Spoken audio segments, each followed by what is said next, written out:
Hello everyone, welcome to my channel, and in today's session we will be discussing valence bond theory. It's a part of chemical bond, class 11, right? What is valence bond theory? As the name first of all says that in this valence electrons do take part in the bond formation. Though we have been talking about this earlier also, there is slight difference in it. So let us first talk about the postulates. This theory was introduced by Pauling, and this was mainly given to explain covalent bond. So far we have been discussing that the covalent bond is formed by sharing of the electrons. Sharing of electrons, how are the electrons shared? So to explain how the electrons are shared, Pauling had given certain postulates. So we'll be discussing the postulates first. The first thing is that the atomic orbitals with unpaired electron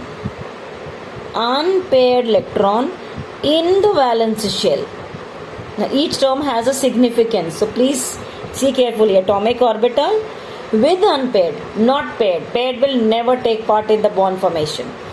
With unpaired electron in the valence shell overlap. They will overlap. Now, two atoms atomic orbital will be overlapping. Right? So we'll be taking examples, it will be further clear. The second postulate says the two atomic orbitals which are overlapping. The two atomic orbitals which are overlapping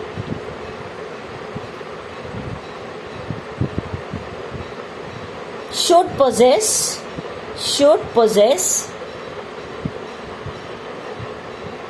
opposite spin.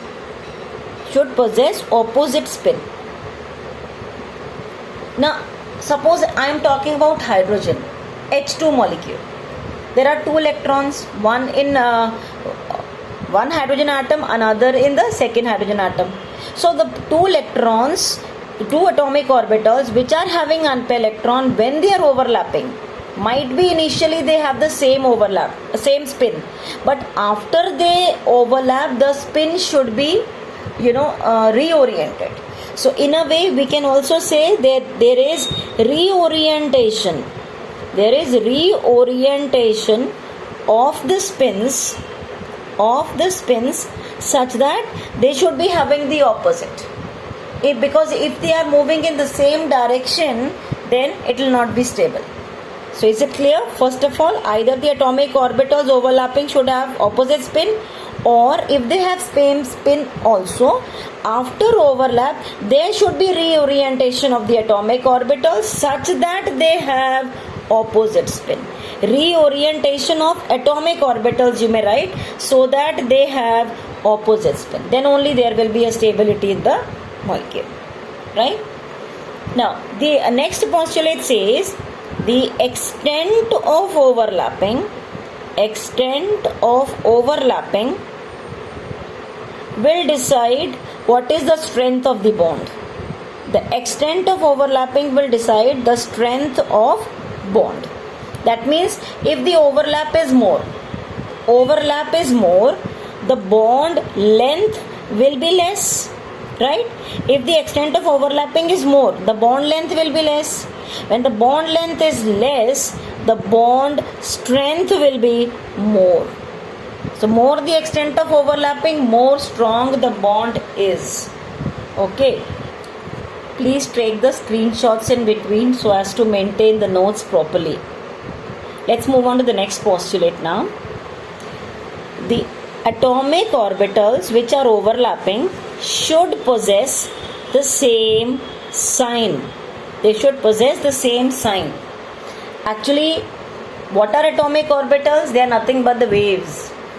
Right? So they should possess the same sign. Means as if it's when it is moving in the form of the wave, we say the upper part is positive, the lower part is negative.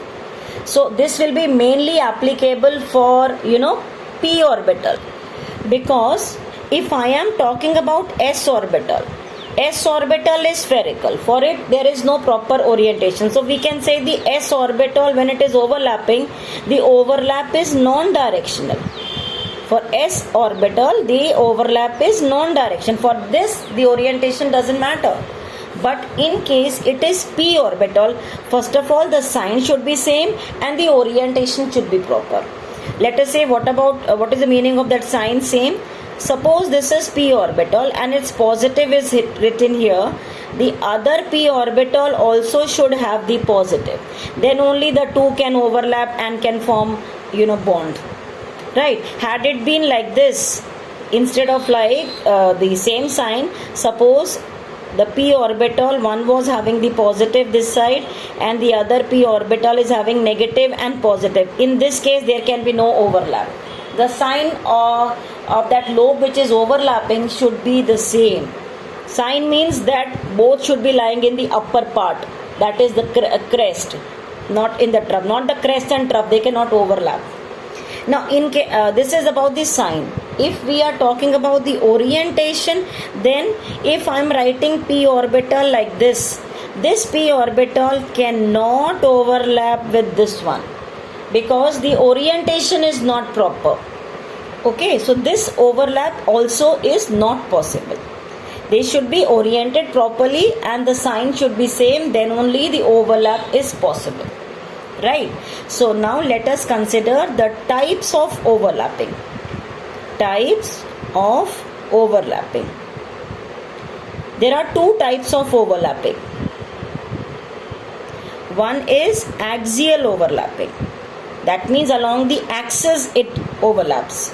Or the another one is lateral overlapping. Lateral overlapping. Axial means along the axis. If it is overlapping along the axis, that means if I say they overlap like this, it is axial overlapping.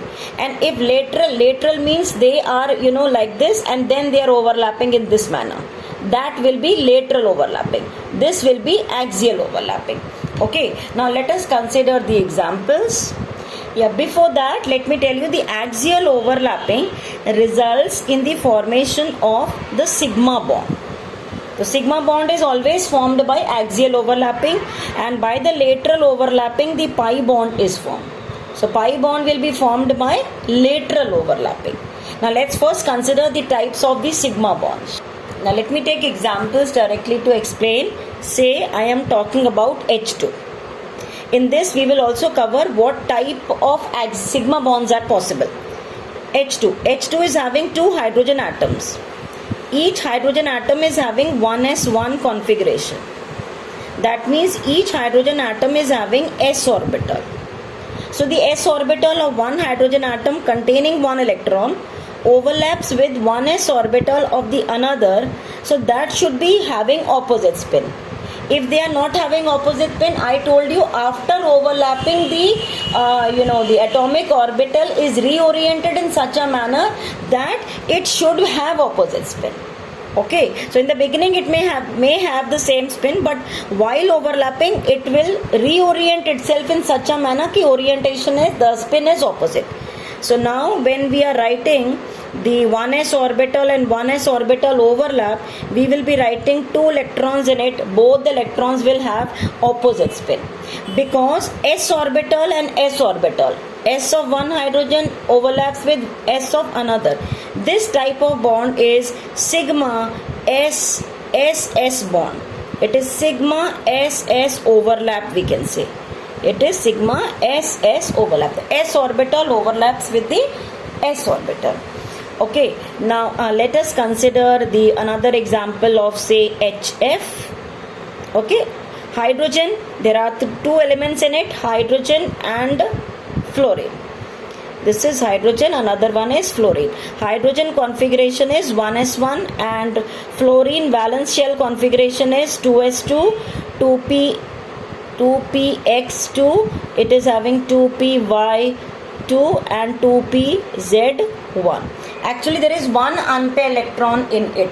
Okay, so in this there is no problem. You can take pz also By convention we take pz in the axis, along the axis. So this s orbital, which is unpaired, overlaps with the p orbital of fluorine, which is having unpaired.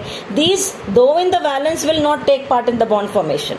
So the s orbital of hydrogen overlaps with the p orbital of fluorine, and the two electrons now will have opposite spin. This type of overlap is sigma sp overlap. It is sigma sp overlap. Got it? So two types we have considered so far. Now let us take another example. Say chlorine. Chlorine valence, there are two chlorine atoms, one chlorine and another chlorine. Each chlorine atom is having the configuration 3s2, 3px2, 3py2 and 3pz1. Both chlorines are having similar configuration. But now one thing is, if I am taking unpaired electron in Z in one of the chlorine, that unpaired should also be in Z in the next chlorine. Because if it is X or Y along with Z, that is not possible. The orientation will not be proper. X, Y, Z, they are all perpendicular to each other. So pz of one chlorine overlaps with 3pz of the another chlorine. This is 3pz of one chlorine, this is 3pz of another chlorine, and they will overlap and will have opposite spin. So this type of bond is sigma p overlap. When two p orbitals are overlapping, it will be sigma pp overlap. Got it? Now suppose I am taking some other example. Say I am taking BF3. What is the central element here? Boron. And the another element which is going to overlap is fluorine. Boron configuration we know is 2s2 2p1, and the fluorine configuration is 2s2 2px. I am writing as 2 here, p, y2 and pz, though it might change when it is overlapping later. Now in this you can see from the formula, BF3 means there are 3 fluorines surrounding boron. That means there are 3 bonds. There are 3 bonds. But in this, there is only one unpaired. How this is going to overlap? There are 3 fluorines. There are 3 such fluorines, means 3 unpaired in P are available. But in this, there are no unpaired electron. Only one unpaired is there. It appears as if only one bond is there. No, in such cases we have to consider excited state. So in this we will consider first excited state. First excited mein what will happen is, this originally is having S mein pair and P only one. So what will happen now in the excited state, since there are 3 p orbitals, one actually it was having one electron here and one pair was here. So that pair is now from here being excited to the next p orbital. From 2s, this electron jumps to p, another orbital, the vacant one. Right, now it is having 3 unpaired electrons. So how are they going to overlap? There are 3 p orbitals available from fluorine, that is fine. So one is s orbital of boron available to overlap, and 2 p's are available. So this s can overlap with any one of the p, that is not a problem. Now suppose this s has overlap with pz. Now this px will overlap with px of the another. So when you are writing 3 different fluorines, you will be writing them like this. So let me write down, in one case x orbital having unpaired, right? And first one of course is having z unpaired. The third one I will write down y having unpaired, because they are all degenerate. They are all degenerate. Electron can shift from one orbital to the another orbital easily. So the first sigma bond will be formed by this s overlap with pz. Next will be formed between px and px. The third one will be formed between py and py. Got it? So how many sigma bonds are there in this? There are 3 sigma bonds. One sigma bond is having s with 2pz, s of boron, that is 2s of boron with 2pz of fluorine. The second sigma bond is formed by overlap between 2px and 2px of boron with 2px of fluorine. The third sigma bond is formed by overlap between 2py of boron with 2py of fluorine. So there are 3 sigma bonds. The first bond formed is always a sigma bond. Clear? Likewise, you can try writing like this for water. You can write down for ammonia on your own and see. Even methane. So you can practice these 3 on your own, drawing the structures as per VBT. Okay. Now if we want to place them in the order, suppose I am saying sigma SS, sigma SP, sigma PP, which is the strongest?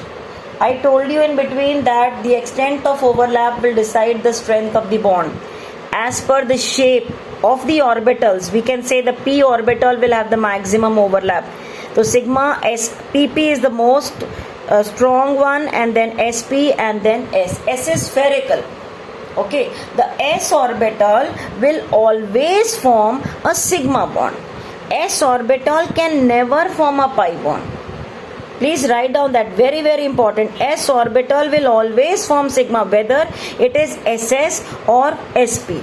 S can never form a pi bond, but p orbital can form a sigma bond as well as a pi bond. Now what is pi? That I will tell you by lateral overlapping. Now moving on to pi bond. Pi bond is formed by lateral overlapping. That part I already told you. Whenever a bond, first bond is formed between the 2 atoms, that is always a sigma bond.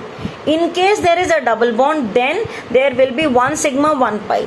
It's like this. If there is a single bond, it is always a sigma bond. If there is a double bond, there is 1 sigma and 1 pi bond.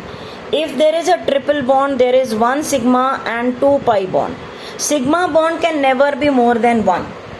Yes, pi can be more. Pi can be 2 also. Now let us take examples where the pi bond is formed. I am taking example of O2. Oxygen. There are 2 oxygen atoms in it. Each oxygen in the valence shell is having 2s2, 2px.